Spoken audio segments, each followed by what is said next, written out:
Chinese automakers are flooding the rest of the world with gasoline vehicles they are not able to sell at home.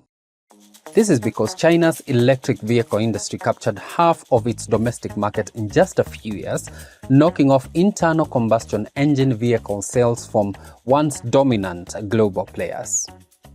But it was not just the legacy brands that suffered, since many Chinese automakers also saw their sales decline. The response? Flooding the world with the gasoline and diesel vehicles they couldn't sell domestically. And across Africa, the effect of this shift in China is seeing a quite realignment on the roads, sort of.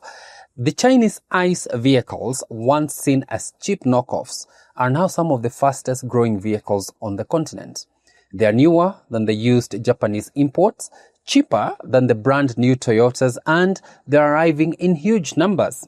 While some will raise questions on whether the continent is forever doomed to be relying on ICE vehicles, others will be celebrating that beyond the e-mobility switch, vehicles are becoming more affordable than they have been for many years due to increased competition and the variety of vehicles to choose from. Today, we are breaking down which Chinese brands are winning, where they are strongest, and why these cars cost more in Africa but still feel cheap, especially for those who are from outside the continent. Let's start with what's actually flooding the market. From Cairo to Cape Town, Lagos to Nairobi, 10 major Chinese brands are reshaping the automotive landscape. And they're not fringe players anymore. They are mainstream. They are winning market share. And in some cities, they are everywhere. Chery, the early pioneer, is winning hearts with its Tiggo SUV lineup. Geely is winning over young buyers with the cool Ray and M Grand. Great Wall Motors, especially its Haval SUVs and P-Series pickups, is now a favorite alternative to the Toyota Hilux. Dongfeng, their microvans and mini trucks are becoming the workhorses of East Africa, used as matatus and for small businesses. Others like Bike, GAC or GAC, 4, Jack and Changan round out the rest, each carving out a niche from pickups to sedans to full-size SUVs.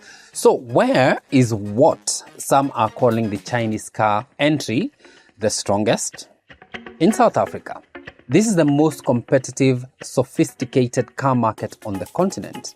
Chery, Geely, Bike, GWM, they've all built full dealership networks and are competing directly with Toyota, Volkswagen and Hyundai. In North Africa, we have Egypt, Algeria, Morocco. And this is China's manufacturing beachhead. Local assembly plants for Chery, Bike, Geely and 4 make these cars fairly price competitive. In East Africa, we have Kenya, Uganda, Tanzania, Ethiopia, where Dongfeng dominates microvans, starting with Ridens, who have been leasing these to different clients, to Basigo, who are assembling them and have already dispatched these vans on intercity routes. GMW is big on pickups. Chery and Geely are rising in the SUV segment. Kenya is becoming a regional hub for all these vehicle makers.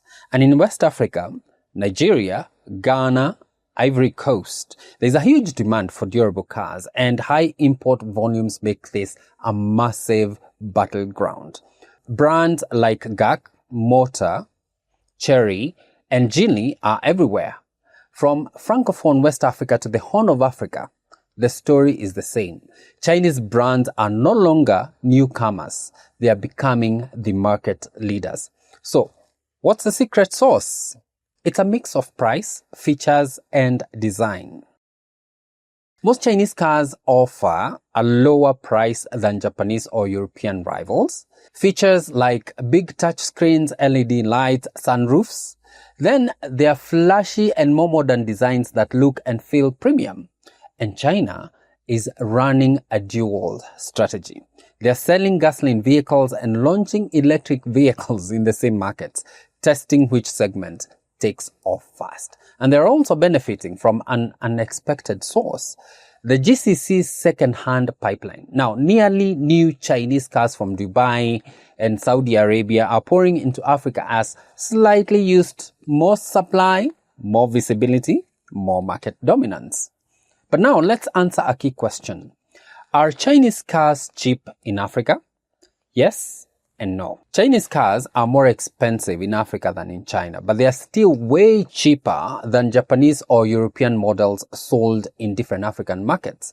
This is because the final price in these African countries includes import taxes and duties, shipping and logistics, currency risk, dealer margins, smaller sales volumes, and for example, a dashing sells for not more than $14,000 in China, but it goes for a whopping $38,000 in Kenya.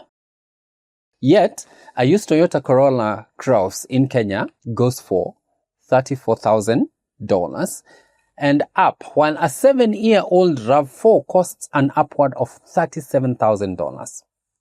So, by comparison, the dashing is more expensive in Kenya than in China, but almost the same price as a used Toyota Corolla Cross or a 7-year-old RAV4. And that's where the Chinese brands win. To fight high taxes, Chinese automakers are shifting to CKD, or completely knocked down assembly, shipping cars as parts, then assembling them locally. This slashes import duties, making the final price 15 to 25% cheaper. And plants are already active in Egypt and Algeria, where Chery, Bike, and Genie are active. Then there is GAC Motors in Nigeria. Then we have Tanzania and South Africa, we have 4. Then in Kenya, Dongfeng. Local assembly is the next phase of China's automotive strategy in Africa. As it is now, Chinese gasoline cars are no longer the underdogs. They are mainstreaming, competitive, and reshaping a market long dominated by Toyota, Nissan, Volkswagen, and others. And with electric vehicles entering the same space, Africa is becoming one of the most important battlegrounds in global automotive competition.